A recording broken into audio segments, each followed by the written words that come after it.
محترمو لیدونکو د اسلام هغه لاره چې ستا رب ته د ټاکلې نشراتي اداره د کلام الله ترجمه او لنډ تفسیر په روانه پښتو ژبه کې وړاندې کوي. مفسر شیخ القرآن والحديث حضرت مولانا عبدالواحد واحدي دامت بركاتهم العالية. أعوذ بالله من الشيطان الرجيم. بسم الله الرحمن الرحيم. إن الله يأمركم أن تؤدوا الأمانات إلى أهلها وإذا حكمتم بين الناس أن تحكموا بالعدل إن الله نعما يعظكم به إن الله كان سميعا بصيرا. يا أيها الذين آمنوا أطيعوا الله وأطيعوا الرسول وأولي الأمر منكم فإن تنازعتم في شيء فردوه إلى الله والرسول إن كنتم تؤمنون بالله واليوم الآخر ذلك خير وأحسن تأويلا. صدق الله العلي العظيم. دا دو آیات چې وسمه تلاوت کړه د قرآن کریم د سورة النساء 85 او 95 آیاتونه. د دې ربط د ما قبل سره ربط دا دی چې دی پسې تړي په ما قبل پسې هغه دا دی چې دغه د یهودو قبائح خو دا څو ورځې دلته په دا څو درس کې وویل شوه. د قبائح جمع د قبیحې د قبیحه د یو چا بدي دغه عیبونه چې ښکاره کوي د یهودو عیبونه الله را ښکاره کړه چې دغه صفات لري دغه لري خپله ګمراه د بل د ګمراهي کوشش کوي په ټوله ژوند اخلاص نه زده پکښې کوي بس دا یې کارونه. نو د دې در بدي د مخه چې شي بیانېدله که ستاسې په یاد د دې در بدي د مخه چې وه هلته د احکامو سلسله را روانه وه 11 حکمه بیان سوي وه. هغه احکامو بیا فرق درلودی. ځینې هغه معاملات وي چې د انسان او د بنده ترمنځ وي د احکامو، ځینې داسې معاملات وي چې د مسلمان و د مخالف چا د مقابل دی کافر دی د هغه ترمنځ وي چې د دغه سره بد څه کوي. ځینې داسې معاملات و چې د مسلمانانو په خپل منځ کې چې د دوی ترمنځ معامله سره جوړه شي څنګه به کول کېږي. معاملات معنا یا دا د غریب یا معاشرت و زندگی لکه هغه د پلار و د مور و د همسایه و د بل و د بل دا حقوق چې بیانېده. نو ګوري د قبائحو د یهودو د مخه دا د احکامو سلسله را روانه بیرته خبر احکامو ته ولاړه. قبائح په مابینځ کې دې ښکاره کړه اوس احکامو ته ورځي کوم احکام بیانوي هغه احکام چې د مؤمنانو په خپل منځ کې دي نه د مخالفه سره دا نه یا د دوی خپل ترمنځ او یا د دوی و د الله ترمنځ دغه احکام دلته اوس بیانوي. نو دا د چا سره اړه لري؟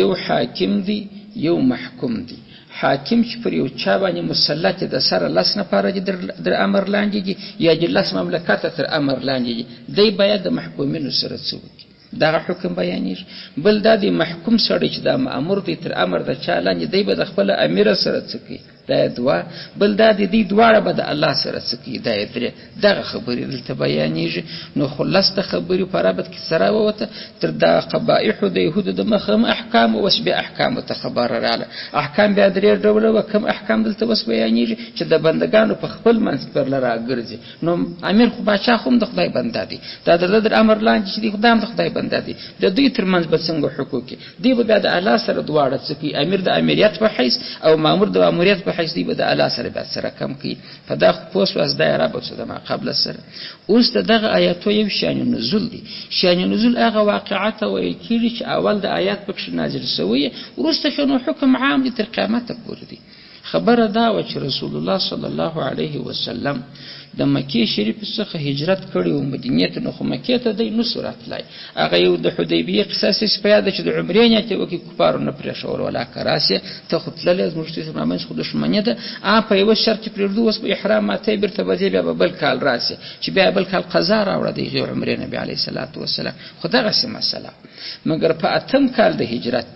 نبی علیه الصلاة والسلام ته الله امر وکړي چې ورسه پر مکه وجنګېږي. کنې دوی خو په حدیبیې کې په 6م کال د هجرت قرارداد ولیکي چې جنګ به نه سره کوو، نه به ته په ما کار لرې نه زه په تا کار لرم، د 10 کالو دپاره یې ولیکي. مګر خو کفارو دغه قرارداد ماتاوه، پټ پټ به یهود پر راپورته کول، بل به ورته حواله کوه زیره وایه. نو نبي علیه السلام دا چې بل ته وادی په ډبره وره خپله نه راغورځه، ګل پلانۍ ډبرې غورځي لاس تر شا نیسي، نو دا جوړه ده، دا خو جوړه نه ده. نو مه کوئ دا کار، دی لاس نه اخیستی. نو الله ورسه پر وجنګېږي. نو چې قرارداد یې کړی دی عملي کوي یې نه، بېرته یې خپله ماتي. ظاهر لاسونه دغسې ما کله کار درلودی، نو خو الله به ورښوله چې پلانۍ قوم در باندې راپورته کړي چې مې پرېږدئ. نو په دغه فتحه د مکې په کال چې نبي علیه السلام رالی، په مکه کې خو جنگ حرام دی، خو سم حرام دی د سره چې الله جوړه کړې ده. په حرم کې جنگ حرام دی، جدال و جنګ او شکنځل و دا شیان حرام، حتی د حرم ښکار ته څوک تعرض نشي کولی. مګر دغه یوه ورځ الله و نبي علیه السلام ته حلاله کړل، ورسه پکښې کې وجنګېږه، مړه یې که دا خلک. په دې کې یو څو نفره و، یو 18 نفره کېده. رسول علیه السلام و اصحابو ته ویل چې د کعبې په پوښ ځړېږي، لا یې مړ که پرېږدی بې نه. د ابو سفیان کور یې ور وښوی، بهرحال څوک چې امن غواړي هلته چې داخلېږي، په هغه موږ کار نه لرو، بیا به خبره سره وکړي، ایمان به راوړي. خلاصه د خبرې ده، خو راغلی په مکه کې وجنګېدی، مکه یې ونیول. چې ونیول حکومت یې د کفارو د لاسه وکړي، په خپله د مسلمانانو حکومت په کښې کې جوړ شو. د مسلمانانو اول حکومت په مدینه کې جوړ شوی دی، وروسته دلته چې مکه فتح شوه جوړ شو. نو چې جوړ شو، رسول علیه السلام خو د مکې د وخته څخه ارمان درلودی. نو د دغه مکې متولي دا تولا چې کلی د چا څه ورڅخه، نو هغه متولي چې و هغه عثمان بن ابي طلحه حجبي نومېدی.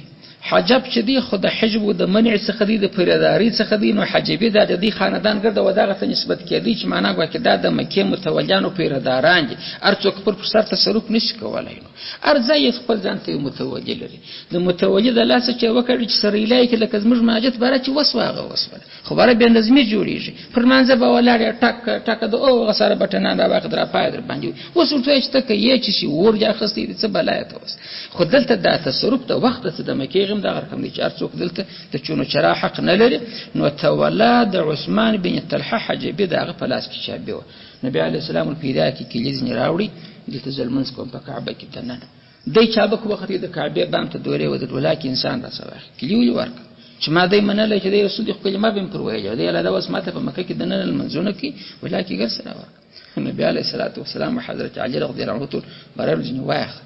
هغه په شروع وخت برابر لمونځ پکښې کېدو، لمونځ کې یا شي چې کېږي ولاکه درکړه. حضرت علي رضی الله عنه املاک الله سی ور پېچې کو زورې کې ځینې واخله. اده ناری وهي هي کی چا د ازمر په دارت صدا تولا ازمش په لاس کې هغه دی وسره ساخه چې دغه بالا ظلم یي د ازمر سره کیږي. هغه د خبرو غوښونه نه راته رسول الله صلی الله علیه وسلم پیغمبر علیه السلام کعبه خلاص کړ، دوری المنز وکي المنز چې وکي چې راووتی. حضرت عباس رضی الله تعالی عنه دوغه په خاندان کې بیا و د سقایه به د حجان او بول دا به دوغه په خاندان کې دا د وخت منسبونه و. یو د مکه پیرداری او صفای او جارو دا ته ولا هغه په هغه خاندان کې و د هغه عثمان بن طلحه حجبي، او د سقایه چې و د او بول د حجاج دا مقت منسب دا به د حضرت عباس رضی الله تعالی عنه په خاندان کې د دې په کورنۍ کې. حضرت عباس و نبی علیه السلام ته کښینس ولکلیهم ما تراک دا ته ولا زموږ د خاندان په باره دوه منصب شي، یو هم د اوبو اختیار زموږ په لاس کې د زمزم او حجاج چې ورکو، بل به د کعبه ساتنه او پالن دا زموږ په لاس کې شي. د چې دا درخواست وکي پیغمبر علیه الصلاۃ والسلام لا امر نو صادر کړي چې آیت کریمه را لیدا وس چې موږ وای چې امانت چې د چا ساخته سعودي هغه ته باید ورلره ورکول شي. رسول الله صلی الله علیه وسلم چې بکلی و حضرت علی ته ورکول ورته ودا ته ورکول کله چې ورته راوړ هغه خو بده ولته ناس خو د مخله برایله پلاج زیر کړم شو جلاس راو پېچی وسنه بیا رااله خوشا منجره سره کې په جره کوم خوشاله کې دوت څخه چې په خدای کې کړي خو الله آیات نازل کړي. نو ماته ته کلی بیا درکول چې رسول الله صلی الله علیه وسلم ورځنی واخل وس رسول الله صلی الله علیه وسلم ماته راکړ بیرته ور آیات ورته آیات چې ورته هغه په هغه غړي نه اشهد الله اله الا الله وان محمد رسول الله کلمه یې چې دا څه د امن جن چې د چا د لاسه شی وخیږي بیرته په هغه ته په خپله راوړه کېږي. نو دغه آیات کریمه دا قصه ده چې نازل سو، دغه دوه آیات کریمه کې داسې په پوهېږي په باره کې د چا د عثمان بن طلحه چې کلي ځینې اخیسته سوې ده، الله بیرته کلي ورله ورکړي. دا خاصه واقعه ده، حکم نو خاص نه دی، حکم اوس عام دي تر قیامته. دغه دی چې د چا څه چې یو شی اخیستی امانت دی بیرته به هغه ته رسوي، هغه ته به دا شی ورکړي. دا که د دنیا د قسمه څخه پیسې ځینې اخیستې بیرته به ورله ورکړي، کلي خو هغه ادنا شی ده. نو یا د مثال په طور یو عهده ده چې درته سپارل سوې ده، سمه ده به هغه عهده انجاموي. نو دغسې اوس الله فرمایي ترجمې ته اوس غوږ ونیسئ. ان الله بشک الله پاک یامر امر کوي کوم تست حکم کوي ان د دې خبرې حکم درته کوي تو ادو چې تاسو ادا کوي الامانات امانتونه ادا کوي ورکي الی اهلها وخاوندان ته دغه امانت. وګوره حکم عام مطلق امانات ذکر کړي، ذکر کړي نه ده کلیه مازی دغه لاندې د مسله په کلی کې پیښ ده ان علا غټ حکم قانون صادر کړي چې ګر سره چې ارچاته امانت ځنه اخستي برتي به ولرور کې. په ترجمه په دلیاست ان الله بشک د شک وتعالى الا پاک یامر امر کوي کوم تست اند دې خبري تو ادو چې تاسو ورکي ورويس پاري الامانات امانتونه الی اهلها وخاوندانو ته د امانتو.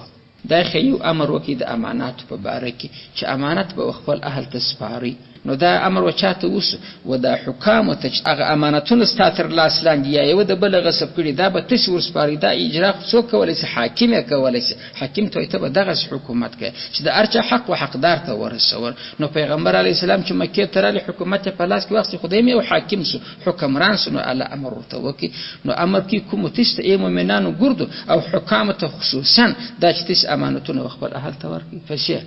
و اذا حکمتم وإذا وقت حكمتم چې تاسو حکم او فیصله کوي تسبیه کوي. د حکمتم په معنا په وسپاس د دوه نفرو سره جنجال دی، یو ازما عقدي بل ازما عقدي بل یو راسي برادا د دې جنجال ور ختم کې خلک وایي څه وکړه براوي ور تسبیه میکړه خبره می سره ور صفا کړ ور خلاص میکړه. صفاوالي دغه دی چې حق ور وشه چې دغه حق دی دغه نه دی. نو تاګه کې امر پر وکي. نو کدا حکمتم ترجمه په دې کې وي اذا وقت حکمتم چې تسبیه را ولید جنجالو بین الناس په مابین کې د خلکو صفای را ولید جنجالو. یا اذا وقت حکمتم چې تاسو فیصله کوي سره خلاصول کوي بین الناس په مابین کې د خلکو. نو اند دې امر بیا درته کوي تحکمو چې تاسو حکومت وکي بالعدل په انصاف سره. وس دوی خبرې تیرې شوې الله پاک په اوله ټوټه کې د آیات څنګه ول چې الله امر کوي چې امانات خپل اهل ته ورکړي. دوم کوم فیصله کول یو چاول مش خبره را فیصله ک. نو بیا کوم امر درته کوي ان تحکمو دغه ان پر اوغه ان باندې ورحمل کده اسیکه. و اذا وقت حکمتم چې تاسو فیصله کوي بین الناس په مابین کې د خلکو ان بیا د دې امر الله درته کوي لکه امر کې چې ان تؤدوا الامانات هغه امر کاوه. بل امر بیا دغه دي تحکمو چې تسبیه او فیصله وکي بالعدل په انصاف سره. انصاف دغه دي چې فیصله کونه ته وټاکل ته دلته خیشو خاله تر برګلیو م په ګډوه انډوالي م په ګډوه هم مسلکی م په ګډوه چې دا خو طالب دي څنګه ورته ملامت کما بچ خدای ملامت کړي خو ملامت ارڅوک چې دین. نو ته به د دې لازم وي کې چې داس ما د مسلک برکه د ارڅ غلطي کوي دغه صفاتونه دي. بل خو لکه کدور لکه غلطي کړو تر لښت دانه تیار ځنی جوړیږي. دا خبرې چې دا غلط دي علاوه په عدل به فیصله کوي. مرعت چا برکه برملا به حکم مرتوا لکه درته حضرت عباس نبی علی السلام ته نور نږدې خو اکای بلل کیږي چې لراکه د امر د مخ الله ورته چې دا مکه هغه چې ورکړه دي د مرعت نه پکې کې وکینو. پس الله فرمای ان الله بشک الله عز وجل چې دی نعم ډیر شدي څوک هغه شي یعزو چې الله وعظ کوي نصيحت کوي کوم تشتبه په هغه سره هغه شي. دلته دا مسله چې د ترکیب د لارې طالب بیا پوسی د شدي چې وارد دي ان الله بشک الله پاک شدي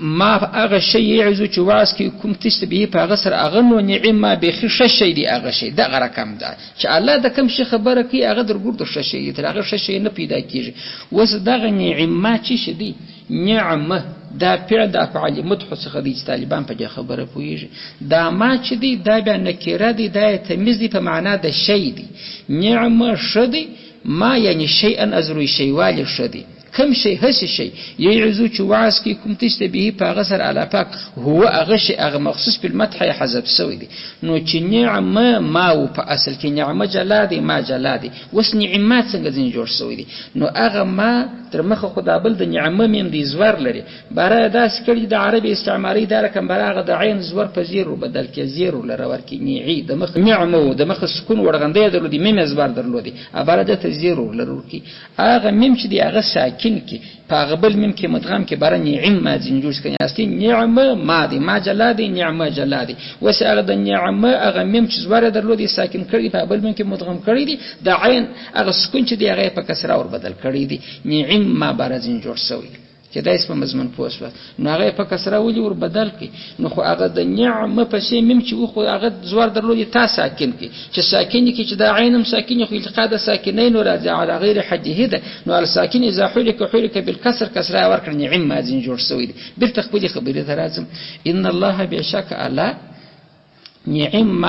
نعمه شدي هغه شی کم شی یعزو چې وعظ وکي امر وکي کوم تست علی پاک به په هغه شی سره و هم هغه شی به خیر شدي نو حالات د کوم خبر امر وکي دوه امر یو د دې چې امانت و خلکو ته ورلره ورکي یو دغه او بل د دې چې کوم فیصله په مابینس کې د خلکو کوله فیصله په عدل او په انصاف سره کوي نو دا دوه خبرې بجې به خیر ډیر شدي الله په د پای کې دغه ول برل دا خبرې ډیر شي کته غواړي چې ستا حکومت دوام وکي حکومت په عدالت باندې دوام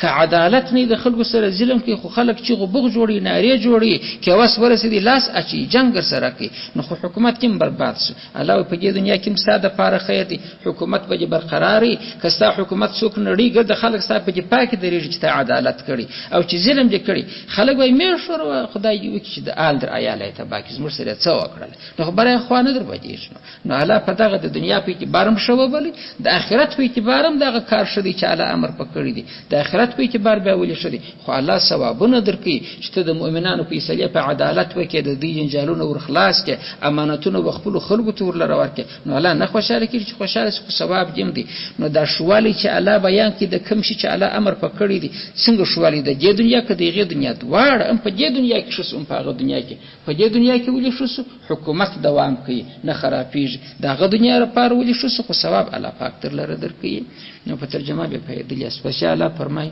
ان الله بشک الله کان دی سميعا ډیر اوریدونکی د خبرو د چا د خبرو دغه عمراو حکام د خبرو چې دی د خلکو امانتونه اخلي او رضی الله د خبرې مزه اورم چې ورکه کې نور کې هغه ستا عمل چې دی چې کې بصیرا شل دونکې دی اعمال جن د الله تر نظارت لاندې کې نو ستانه عمل د الله څخه چیرېدل چې په عدالت کې په خیانت کوي نه دي اقوال چیرېدل چې د الله صفات اقوال دي او اعمال دي ویني بلا ست اقوال او اعمال تخپل وسنو اصلاح په خیانت مکو کدي کول نو چې الله اوري ویني نو معنا بیا جزا در لره درکې د آیات ټوټه ته په اخري ته فهم دی ولي و چې وی بریج معنا دا پټ نه تیری چې توازه دلته به خیانت وکم اکابه خوشاله کم یا بل الله خوشاله کم یا بغبل الله خود سميع بصير مدعا ان الله بشک الا کان دی سميعا بصيرا يمشى اولیدل کی يمشى لیدل کی ترجیه ځای پوری خو یو آیات کریمه خلاص چې په دې کې د امانتو په باره کې حکم کې امانات هم د مسلمانانو خپل ترمنځ راځي چې امانات خپل اهل ته وسپاري بل چې د خلکو ترمنځ فیصله کول کیږي په دغه مابین کې د حکام تویتي عدالت مراعات کی د حکم حکام تول چې زر نه پاره تر امر لاندې کې یو تر امر لاندې کې زر لاندې کې لک لاندې ګورد کې ول چې مطلب فیصله به سمي پس بل هغه بیا د دې چې ودوار ته امر کی یا ایها الذين یا کسان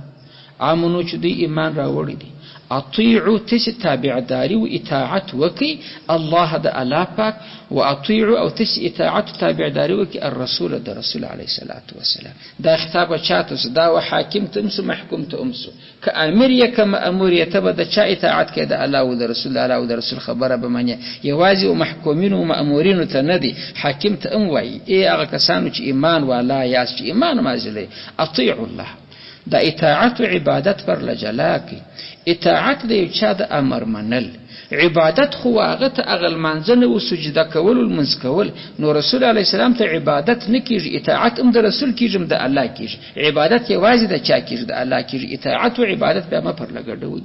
هغه کسانو چې ایمان والای است اطیعو تس تابعداري وکي، منا خبره و منی. د چا خبره؟ الله د الله په خبره کې بیا چولو چرای ما جوړو چیا. واطيعوا او تش تابعداري وکي خبره ومني الرسول د رسول عليه السلام. دا پسې چې دی دا به محکومینو ته خبره سو، مامورینو ته و اولی او د خاوندانو الامر د ولایت منکم استسی د قسمت څخه چی دا منکم د چا د قسم د مؤمنانو چې استسی د مؤمنانو د قسم یو څوک در باندې امیر سو د خبره د غسر باندې لازم ده منی به لکه د الله او د رسول. نیوی د امیر المؤمنین امر واجب دی چې امیر المؤمنین سی واقعي امر برا فرض دی. امیر المؤمنین واقعي دغه دی چې د ګرد جهانی اسلام خلق بیعت وسره وکړي دغه امیر المؤمنین بل کېږي. یو د دې چپار کور کې یو سره وټاکل سو د امیر المؤمنین دی، ابل په ابل کې د امیر المؤمنین درخ شندونه دي. امیر المؤمنین هغه دی چې ټول نړۍ مؤمنانو بیعت وسره کړي، خلیفۃ المؤمنین دی، د ګرد نماینده دی، دغه امر برا واجب دی. نو کدا اس په خبره پوهیږي دلته خو موږ کفار په موږ ملنډي ورخصندونه راوي رخصیم په دې کلی کې امیر المؤمنین دی، په بل کلی کې بل امیر المؤمنین دی. دا ګرد شان دغه شان کې در بدر کوي خرابوي چې بار د انسانانو اعتماد ورته شي. کنه امیر المؤمنین دغه سي ورزي په الله ور کړی ده، حتی که یو چا مرګ حق نه کړي خلچګي کوله د الله امر کړی چې مړک بعد انسان قتل ورته جایز دی. په شریعت کې قتل کیږي یا نه کیږي، ولې خو غلا کړی نو غل وجل کیږي، خلاص پرې کیږي. مګر چې په لاس پرې کېده خلکو مخ نه اړه ودته الله پاک امر کړی چې څوغ لګر سره درکې وکړم مړیک الته بیا ګوره دغه رتبه الله ور کړی ده، ولې خو نو د ټول مؤمنانو امیر دی. دلته ورته ګوري د الله او د رسول د امر سره د امر یبزا کی ولي څه معنا خاوندان الامر د امر د تولا او د حکومت منکم استخش پتس کی اول الامر سي داغه اول الامر اطاعت در باندې واجب دي، داغه اطاعت ورلره وکي. کدا اس په خبره پوسه مګر د منکم تورې ورسره وای منکم چې مؤمن وي. یو د سې لکه وس په اسلامي ملکو کې اکثره دغه رقم چې پر د کم حکمران دي هغه نه پامنت بالله خبر دي، نه د خدای صفات معلوم دي، نه د رسول عليه الصلاه والسلام منزله او مقام معلوم دي. چې وی ویل هغه وای د هندوانو سره هندو دي، د نصارا سره نصراني دي، د يهودانو سره يهودي دي. نه لکه دا اوس په اسلامي ملکو کې رئیس جمهور چیرې تللی الته د هندوانو اختر د دوی ورغلو. د اسلام متفقه فیصله ده چې د کفار اختر ته ورته شرکت پکې کافر دي، د يهودو اختر ته تللی، د نصاراو کریسمس ته تللی. ته است زمبړه ته سبلا ته د مؤمنانو مشرک د دې مشر مده دی خو نه مشر دی خو د تابع اوسېږي. دلته خو ته حکمران د مؤمنانو نمائندګي ته باید وکړي، د کفار نمائندګي دلته ولیکي. دا ول الامر زموږ څخه نه دی. منکم الا دغه چې مؤمن وي سمنن په ایمان خبري پر ته امر والا پیدا سو ول الامر سو بارانو پر ته باندې منل چې بیا در باندې واجب. نو د څو خلکو اطاعت را باندې لازم سو. معنا د څو امیرانو اول امیر الله عز وجل لله الامر، الله لر ټول امر، پسې دا هغه د رسول، پسې هغه سړی چې مؤمن وي پر مؤمنانو باندې مشر سوی پر ټاکر سوی دی دغه سړی د جګورد اطاعت وکي. مګر هغه اطیع الله او اطیع الرسول امر او امراو ته هم دی و دا محکومین او رایت ته هم دی. اول الامر منکم ته چراسه دا خاص رایت ته سوی خدای د اول الامر تابع کیږي پر د باندې امیر ټاکر سوی دی. دا بیا هغه معامله د مخلوق د خالق سره وڅړله چې کته امر یې کته امیر ته بد الله او د رسول امر منی. دا بل ته کته امر د خپل امیر امر به معنی. مګر هو شرط سره کې شول منکم چې هغه امر مقید په دې امر سره دی چې هغه امر بروا ام یې کناروا او پرته اطاعت به لازم نه دی. د ناروا امر در کې واسه پلان یې کار وکولي. الته حدیث رسول الله صلی الله علیه وسلم دی لا طاعه للمخلوق في معصيه الخالق. د مخلوق اطاعت به د الله په معصیت کې نه کوي چې د الله د طرف خو معصیت بدل سوی دی د فعل سوی ک سبب واس خو نه ماته امیر ویل نو زه سوک مخ مې پرې واخو او جن ګرځا الله ویل نه ګرځي خو ما امر درته کړی د رسول په خله چې په ګناه کې به په کول نه کوي پروا کې درته وکي بل امر در باندې واجب دی خامخا به عمل کې د اول الامر منکم دلیل خلق دغه سین وای ناروات به ملاتړ چورته دا چې اوس امیر المؤمنین امر صادر کړی دی چورته د امیر المؤمنین خدای لوړ دی تر رسول ورته چې خدای او رسول دا کار حرام کړی دی د امر صادر کړی دی د چاسوي چې د امرونو صادري دا ناروا نو دلته بیا دا امر څوک نسی ولا چې دا د قران وای او اول الامر منکم ورته حدیث دا غمر سره وای لا طاعه للمخلوق في معصيه الخالق. د الله په ګناه کې د مخلوق اطاعت نه کیږي. امیر المؤمنین خو مخلوق دی نو د الله په ګناه کې می ویل اچي تر دې چې راچیر څه فعل فشال پاک بیا وای فان تنازعتم فإن تنازعتم کچیر تاسو مخالفت وکړي په دغه حکم چې د حاکم درته صادر کی، د امیر درته صادر کی، فی شیء په یو شي کې د احکام، امیر امر وکي برای وای یا روا امر وکي، ابل ویا دا نه روا دی،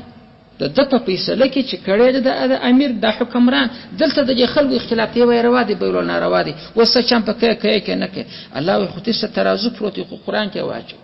چې قرآن سره برابر دي که مخالف دي، و حدیث کې واچو چې د حدیث سره برابر دي که مخالف دي، که قرآن او حدیث سره نه خلاصيږي مجتهد به مسله ده، خو ائمه مجتهدین د فقه کتابونه پراته دي خو غوته واچو ستاسو لار پټی شي ورکړه چې اختلاف پکې کوي چې امیر امر وکړي دا روا دي که نه روا. فإن تنازعتم کچیر تاسو مخالفت سره وکي په شیء په یو شي فردوا تسرت کی هو دا شی الی الله و الاته دا و الاته ورات کا و الات سوای دا علم دا خبره ده چې د امریکای کبل خبره ده دا یو والرسول او رجکی ورسول علی السلام ته خود رسول اقوال پرته د حدیث ذخیره پرته ده ک رسول په خپل ژوند دی په خپل ورته جګور تکشنه چې مشت امیر دغه سوی تم دغه سوای کنه وای کدا اس خبره پوه چې رسول نسخه حدیثونه پرته دي اقوال پرته جنو ان کنتم تؤمنون بالله والیوم الاخر الله وینو دا ما امر درته وکي چې په یو شي کې اختلاف رالی په خپل مسره کشوي چې سره وګرځي جنگونه سره شروع کی، خو الله کتاب درته یې شي دي د رسول علی السلام حدیث پراته او اوغوتی ورات کې هغه خپل لار تر باسي هغه ته غاړه کښېږدوي، مگر هو ان کنتم کتسیاست تؤمنون تسبا لري بالله پر الله والیوم الاخر پر ورځ د اخرت، که واقعي ایمان لري پر الله او پر ورځ د اخرت خو د فیصله چل الله مداغ دي دروشوي الله او رسول کې راوله، او که ایمان نه لري هغه نو الله او رسول ته نه بیا یا از ما زړه دا غلطه وای چورته راځه قرآن سوای راځه حدیث سوای راځه کتاب سوای نه در سره راځي، نو الله که واقعي د ایمان خاوند خدا غ طرز ما در وشاو کدا اس په خبره پوهیږي لکه پښتانه یو چاته وای ونسنو کې ایمان لري دا کار وکړه الله عزوجل دغه سوي چې نو ونسکه ایمان لري پر الله او پر رسول فیصله که منازعه پکې کړاله او کې پر نور خلکو فیصله کې پر کفر قوانین دا نه بیا د ایمان تقاضا نه دا څو خبري وستیری شوی د امانت مسله چې رسول چې امانت بخپل اهل تسپاري دا یاو د حکومت مسله چې رسول چې د دوه خلکو ترمنځ حکومت او فیصله او تسبیه د خبرې کې دا په عدالت سره کې په خیانت به نه کوي، بل دا د کته امیر کما امور ارشي چې د الله او د رسول اطاعت وکړي د ځان هوا او نفس بنره مخته کوي چې الله او رسول سوای امیر په دې مکلف دي مامور په مکلف دي د الله او د رسول اطاعت وکړي، پاته محکومین چې د رعایت چې امر وکړي چې د خپل پاچا په امر مکلف خامخابي ور سره منی مگر وچ پاچا من کوم یې سیسه د جامه څخه مؤمن او امیر د اسلام سره برابر در باندې لازم ده در باندې واجب ده کوي، او کوم په یو کار کې منازعه سره رااله پر الله او پر رسول یې فیصله کوي یا هغه چې د دې څخه کم شیان پاتې دي د علماو په لاس کې پر هغه باندې فیصله کوي د ځان د تخذ مور اچوي دا ګرد خبرې چې ذالک دغه مذکوري خبرې خیر دا به ګټوري و احسن دا شایسته دي تاویلا از روی انجام و عاقبت، تأویل د اول څخه دی اول رجوع ته وای ار کار چې دی په پای کې نتیجه لري کنه لوي د دې کار پای خو نو دغه راووتی دا ار کار خپل پای ته ورګرځي، نو دا ار کار چې دغه الله فرمایي و دا کوم خبرې چې وستیری شي دا ګرد احسن تأویلا از روی نتیجه از روی عاقبت د دغه خبرو کې تسع عملی کې انجام غلط نه راوځي،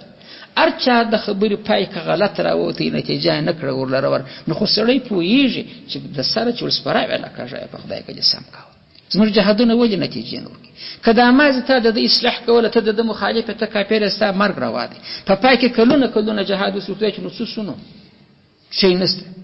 طالبان په دې پیږي چې صغرا سي کبرا سي شرایط پر ځای نتیجه ولې غلطه راوځي، نتیجه د قیاس په ژوند ولا که غلطه کې چې صغرا او کبرا سي زموږ د قیاسونو نتیجه ګرځي مرغله راوځي، نو خو معلومدار الته کار غلط روان دي پر بد کار دي شونم یې شي دا رقم دي علاوه ما په قول کته وکي د دې نتیجه په ژوند ولا که غلطه راوځي، ذالک دغه مذکوري خبرې چې تیر شوی خیرون دا ګټوري او بهترین دي و احسن او دا شایسته دي تاویلا از روی انجام د شي چې بودي کا اخیری نتیجه تاویل مال د رجوع څخه دي و د ګرځېدو څخه دي ار کار خپل پای ته ورګرځي وای چې زوزان کرے نو پای نه کې جای زوزان راوځي که ګلان کرے پای نه کې جای ګلان راوځي که غنم کرے غنم راوځي الله وای زما عمل خبرې کته عملي کې د دې نه کې جای ګلان راوځي احسن دي تاویلا ازروی نه کې جو عاقبت زما د خبرې مطلب دا دی چې تاویل په ترجمه ته پوهه تاویل د شی هغه اخري نتیجه ته ویل کیږي هغه اخري ثمره ته ویل کیږي الله وای دا احکام چې ما بیان کړ ثمره به غلطه نه راوځي دا احسن دي او دا خیر او ګټور هم دي په دې دنیا کې د مسلمان ګټه پکې کېده هم په آخرت کې ګټه پکې کېده او کته کارونه کول شي بدل او ګټه نه پر دې دنیا او نه پر هغه دنیا په هغه دنیا کې مخ په تور د لیم نتیجه سم ورلره ور نه کړ نو خو کار دې نه دي سم کړی دا الله پر قانون برابر نه دي سوی که سوی او الله په الله د مشته ګارانټي راکړي چې دغه د الله خبر شي احسن تعویرا ازری انجام او عاقبت نو الله تعالی دې زموږ د ټولو اعمالو انجام را برابر کړي خدای پاک دې هغه نتیجه را برابر کړي واخر دعوانا الحمدلله رب العالمین